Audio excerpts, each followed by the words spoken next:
guys, and welcome to the next episode of Watch Out. I'm your host, Drew, and with me today is your pyramidologist, Jared. Oh, yes. Me? My God.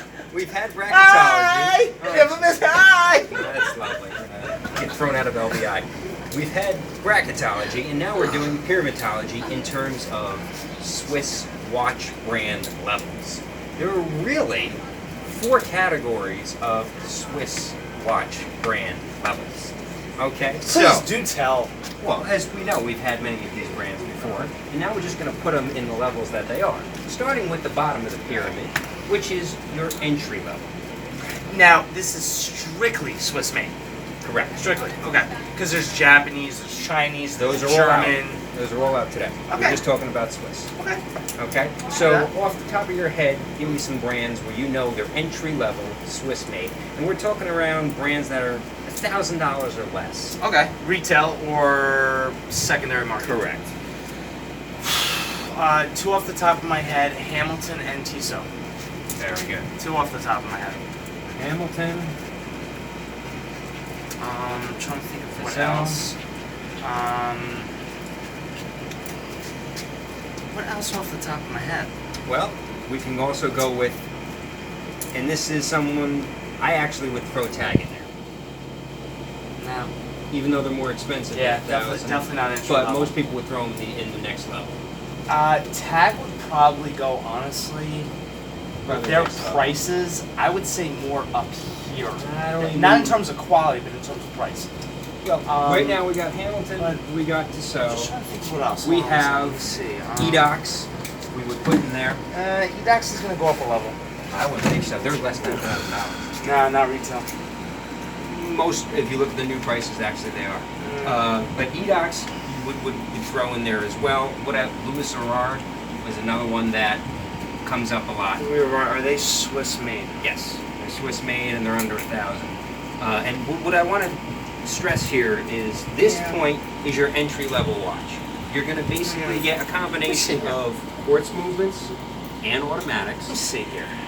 Okay, but you're basically going to get So, your date, maybe a day feature in these type of watches, especially in the Swiss made watches. yes, you will get that in Hamilton for sure. Right.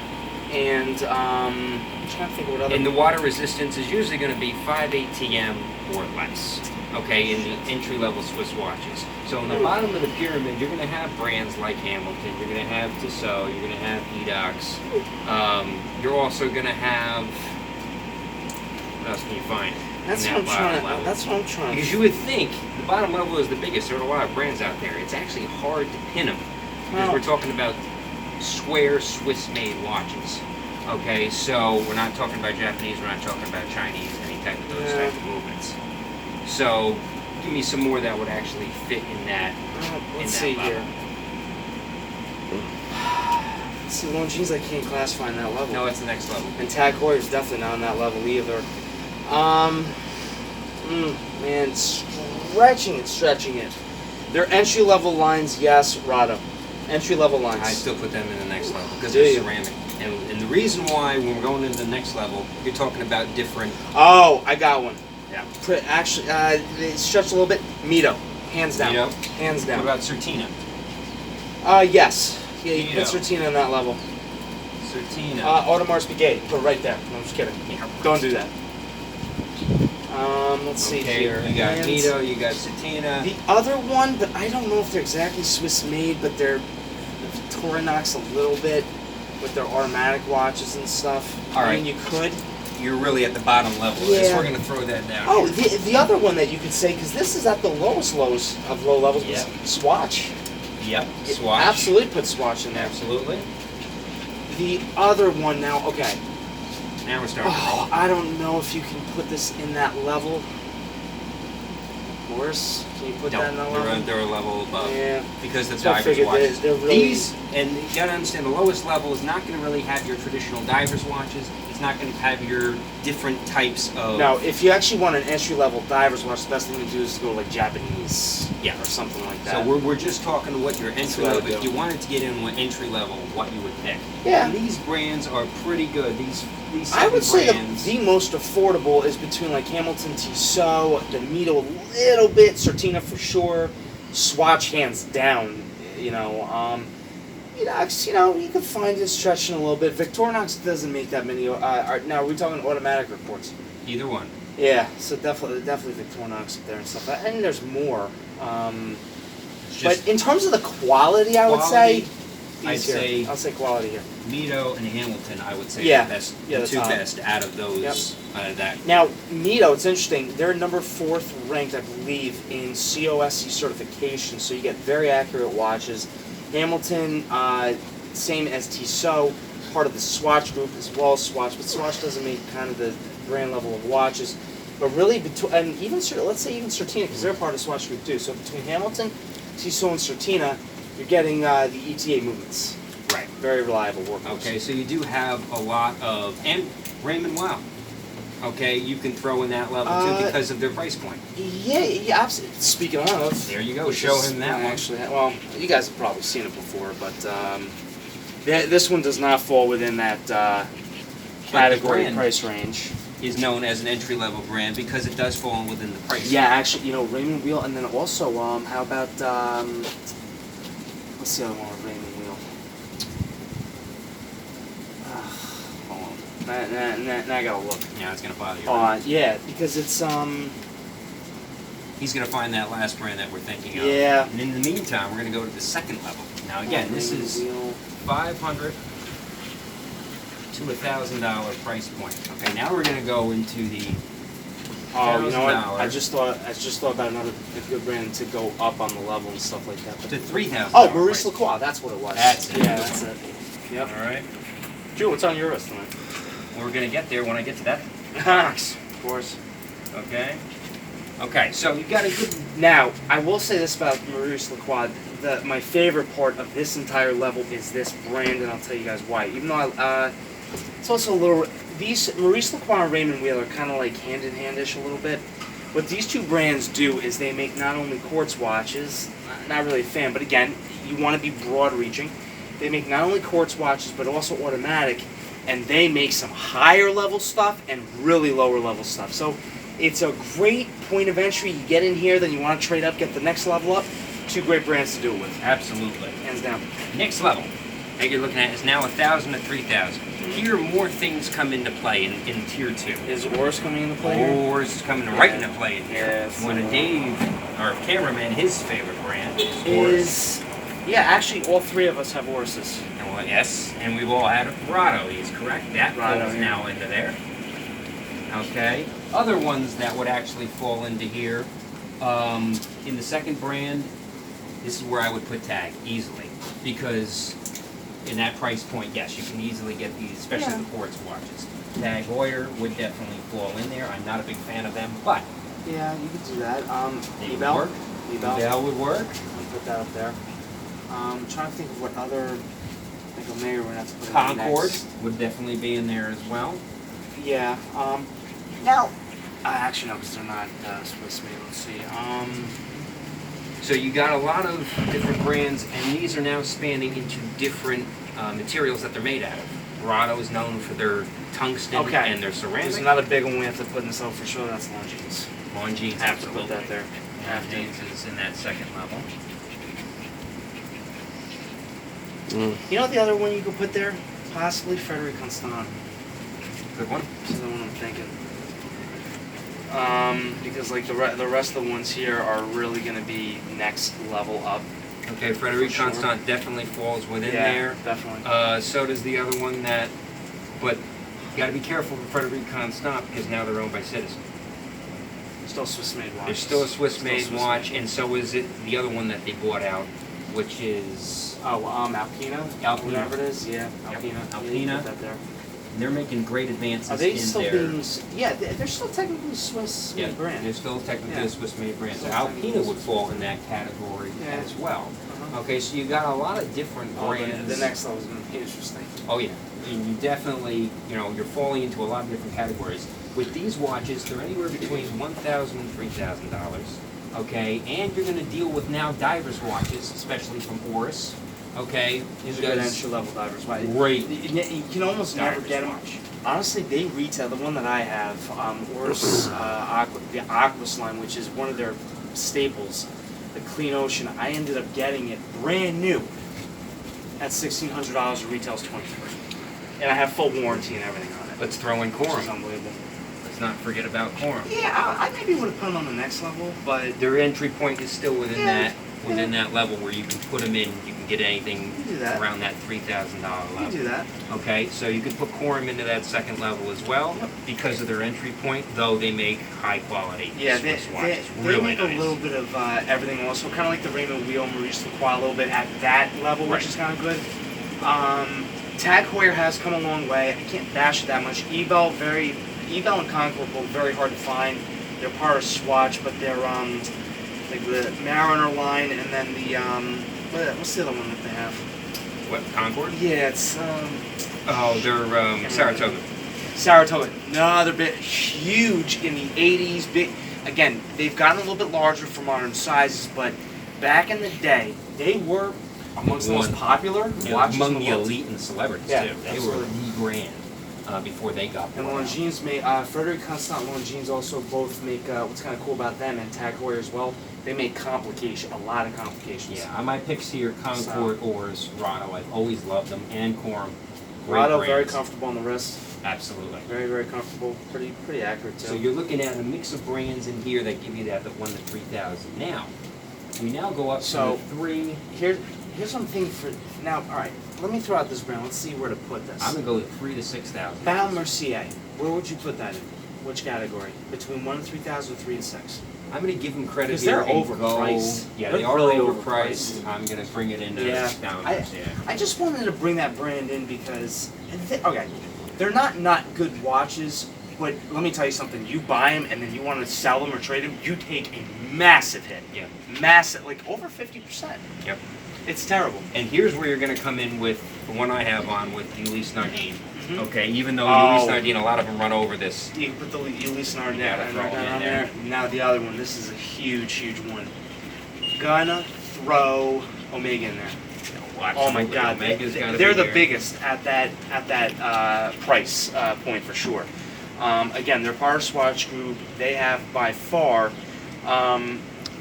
really some of the most industry leading technology.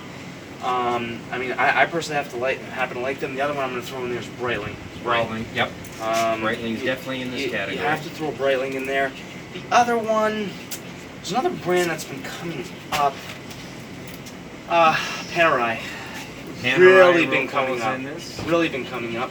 And then also the other one that's huge, Bradley, no, I'm sorry, not Bradley Cooper. It was Tom Brady, who just signed on to this brand. You know what brand that is? IWC. IWC, yes. Just sign on to definitely that. fall Here as well. Actually, also, that's we a forgot, brand. I have the first brand to go up there. We So- forgot Epos in this second category. Yeah, you put EPOS in there. They're right in that $1 to $3,000 mark as well. Oh, From the okay. Swiss Oh, brand. they're here. Tudor. Tudor as well. This is Rolex's former cousin. Okay, so you Now, got Tudor falling Let me in ask you there. this other question, Zen, if you're going to put it here or up here. Because it's kind of interesting. It's That one we're going to go it's back that ladder. to because you're It's that right in ladder. the mixture of that. Okay, so you do have a variety of brands Oh, here. another one here, Bulgari. Bulgari is Yeah, right in here. That's Bulgari. correct. With their Oh, I got some good brands to go in the top. yeah, we're In going to the get top, there in top. a minute. Now these, you A lot got to of remember, brands. with $3,000 to $6,000 brand, you're going to get more value here.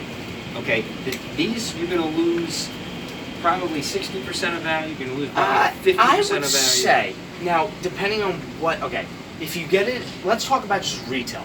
If you get these at retail, you lose at least half. At least 60, At least 50 to half. 60%. Up here at retail, now here it's brand dependent Right. a little bit. And it depends if you're buying Um, a numbered watch. Okay, if it's limited edition, you're not going to lose Oris as does much. amazing limited They edition. do a great, and they Amazing. hold Now, nice none of value. the other brands here, maybe except for Tag Heuer, do limited edition.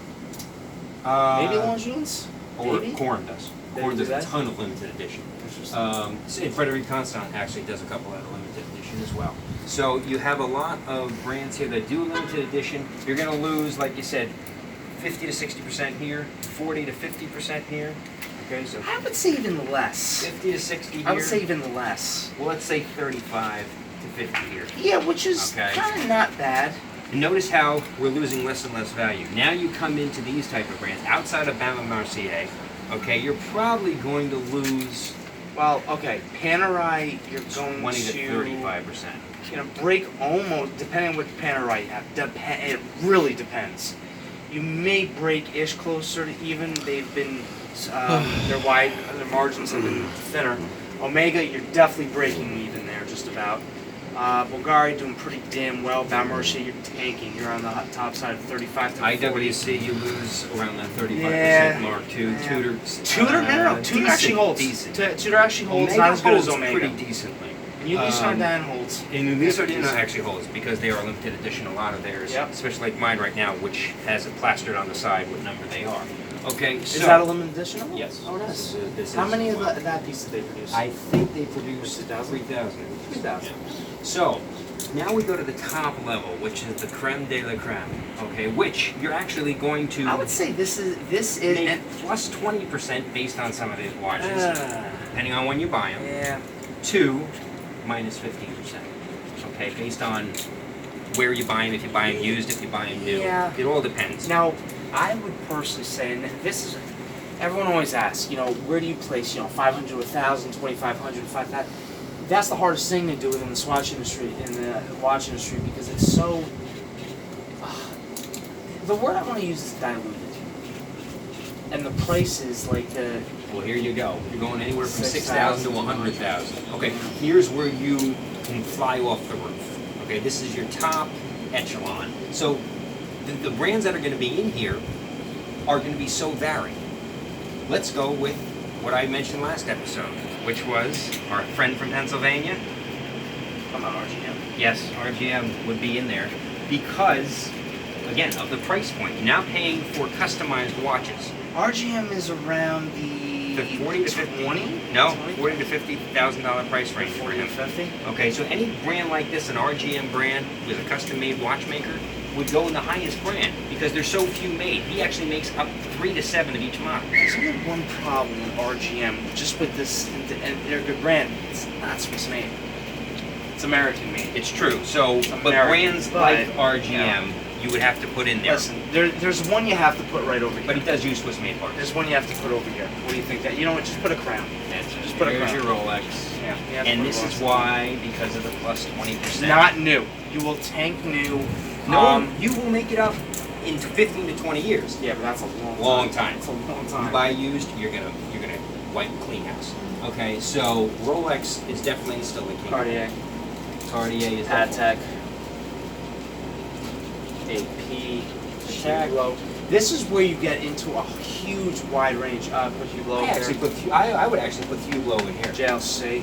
I don't think they're the level of the rest of these. No, but in terms of JLC. price, they are. Yep. Vacheron. Yeah. Okay, The other throw thing, Hublot in hold here. on, we didn't, I don't think that we put this one brand up here. But you could put it in this category here, Zenith. Put it in 3 to 6. I mean, it also goes higher, 6 plus. No, too. because of their innovation, I have to put them at the top level. Oh, Longa, huge one up Yep. here. Longa, huge. Breguet, Chopard. I mean, Blanc Pawn is up there. Chopard, no, I put Chopard. I Really? actually put here. They're a more expensive watch. They usually go for 3,000 to 6,000 if you look at most of the prices, especially on Really? eBay. Chopard is actually a great one for here. Great brand, but just falls below. Lang & Son is correct. Longa Sun is up there for sure. Admin's Breguet. Where would you correct. put Glass Shoot? Would you put it on 3 6? Glass Shoot, I have to put it here too. Up there? Yep. See, the funny thing, since like Drew's writing stuff in and I gave him a lot of good ideas, the funny thing is that there's literally just as many watches in this think, category yeah. as there are up here. You would think that this would be so small, right? it's not. It's not. There's actually, and Now, these hold the most value. The other one that I'm going to say, it's a little over 100,000, but they really go like 300 plus thousand. Richard Mille is they are Yeah, for gaining value like crazy right now. Like you spend, let's say, 150,000 is maybe like a minimum price for them, and the other. Let's not forget. Go up and then. What's the one that always the celebrities wear? That's up in the $100,000 range. Frank Mueller. They are. Let me tell you something. You are going to lose maximum value on that. Yep. You're going to lose But max value. it's up there based on the price range of what you can actually get. Frank Mueller. Again, They have a nice line. Their skeleton pieces are really nice, but for the most part, they are. I would say that that's probably the worst of the top. Besides maybe Hugo, they lose so much money. Hugo and them. Again, our picks here, obviously. Now, Rolex. do we put? Yeah, we put Patek there. You got Patek in there. See. You basically, have all of them covered. Yeah, I mean, because these are the creme de la creme. They're actually going to gain you value depending on the watch that you buy. Let me throw something else out there, right? So everyone's probably thinking in their head, or maybe thought about this, or maybe they haven't. I'm throwing it out there. How do you get from something like this to up here? There's a very simple formula, but it's complicated. Okay, let's say, for instance, like one of the first watches that I had. I mean, I had a Rado obviously first, whatever it was, but let's say you start down here, and I'm going to throw out a brand, the Hamilton mechanical, like a khaki, whatever it is. It's a hand wind. Yeah, you start off with that, a few $100. Chrono Swiss there too. Chrono Swiss, yeah, they're okay. Had $3,000. So you start off with a brand like this, okay? They come out with new watches a lot. They do, depending on which company and which group you're talking, Swatch, LVMH. They do change. Well, they're more of a group, but Even so, anybody in that group, yeah, you have to put up there because of the. So what you do is you get a watch at this level, right? Let's say you hold on to it for a few years, fine. Now what you want to do is you want to try to sell it and or trade, but most people, it's very hard to trade between this category. It's very hard to trade in between certain categories. Within the categories, absolutely, but to trade up, you're going to have to throw some money in too, as well, probably. So, from my experience, start down here. Let's say something new comes out, or you want to move up a brand. Here's what you do, or a level. You always will get an X amount from this level, okay? So at least, if you sell like, anything else, like a pair of shoes or something, it's going to be worth nothing. So every single one of these watches is always going to be worth something what you paid. Take a little bit of a hit sometimes, whatever it is, right? So you take this, you sell it through whatever medium you want to obviously not pay the least amount of fees possible. That way you're retaining the money. And then you just go into one of these other brands. Like, for instance, it's great to jump into an Ors. You can get a good entry level from Hamilton. That's a great jump right there. Tissot Rado is perfect. You know what I mean? Like a Mito to like a Concord or something like that. Like a more complicated Raymond Wheeler, Maurice Lacroix. You could jump up to like a lower, certainly an Epos, maybe Freddie Constant or Even Corn. from a Corn to a Breitling, not that big of a jump. Absolutely. Okay, you're looking at a Epos to a Bulgari, not that big of a jump. But most importantly, and I do it because I see this in forums all the time, you do have, if you're going from one level to another, besides selling it or whatever it is, you're going to have to save some money. You're gonna have to probably save up the amount of money that you may have lost in one level to get up to the next level. And Jared had a question for me a couple weeks ago, which filters into this conversation. Is it worth buying anything new and keeping it? So the question you had. What do you mean? Well, if you bought it new in the box and never wore it. Oh, yeah, and then, And my answer to that. It all depends. Only up here. Yeah. And you only certain brands. Now, I remember I had an Omega a while ago, and then I literally left it in the box, sold it for the exact same price that I ended up getting it for. I didn't have it very long, like a week or two or whatever it was. But yeah, I mean, in the box, it'll hold value, but only this will gain value. That has been the constant, or certain ones like Patek. Okay, so you can the other thing you have to few. remember is you can't. It's very hard to pay retail, number one, and it's going to be more beneficial if you can get this off the gray market and or a third party sell, like someone who's just selling it, maybe they're the original owner or second owner. And they only really, and especially if they're new or used, you only don't want to wear it if it's famous. Like, for instance, Jack Nicklaus's Rolex. If you were to buy Jack Nicklaus's Rolex for a couple $1 million, you wouldn't wear it, okay? Because that's only going to go up in value as time goes on. I would wear it.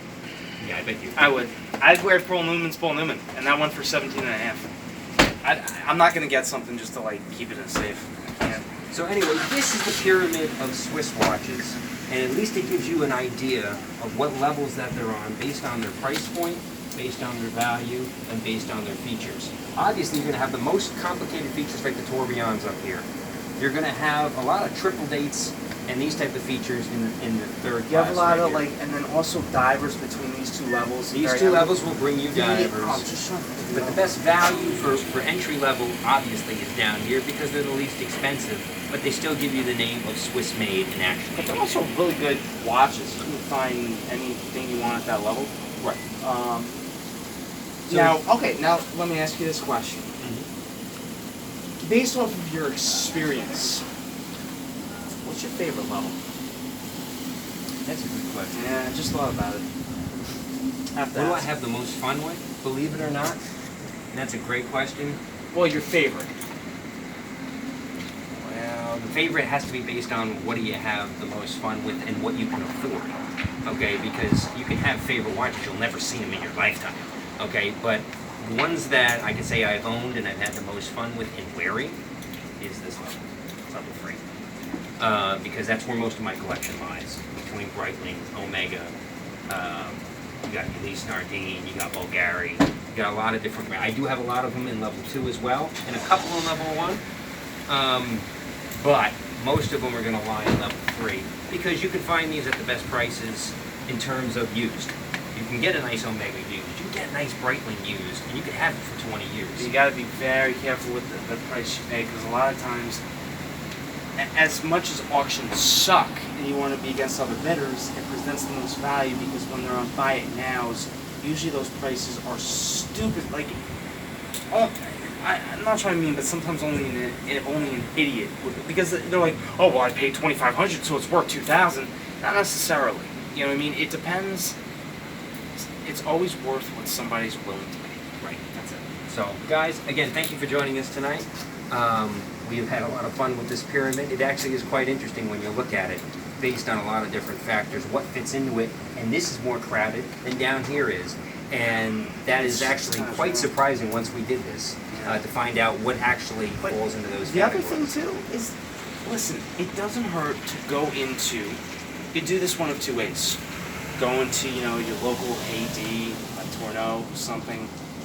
The other thing you can always do, and you just have to be a little bit careful with this, always get something off of like a Joma Shop, Chrono 24 on eBay. Yep. If it's brand new, you just gotta be a little careful with, unwrapping it or sizing it or whatever.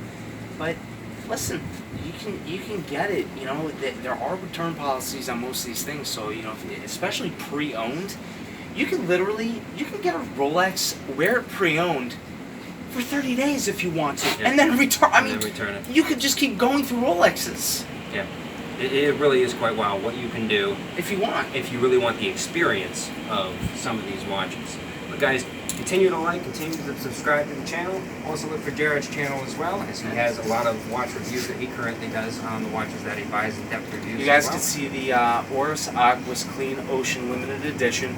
If you just type that into YouTube, my video is one of the top ones now. And next month I'm going to be doing the Zenith Defy Lab, a in-depth review. You're gonna have to tell the story about that during the episode. Absolutely. There actually is quite a little story to that as well. So thanks guys for joining us, and we'll see you next time on the next episode of Watch out.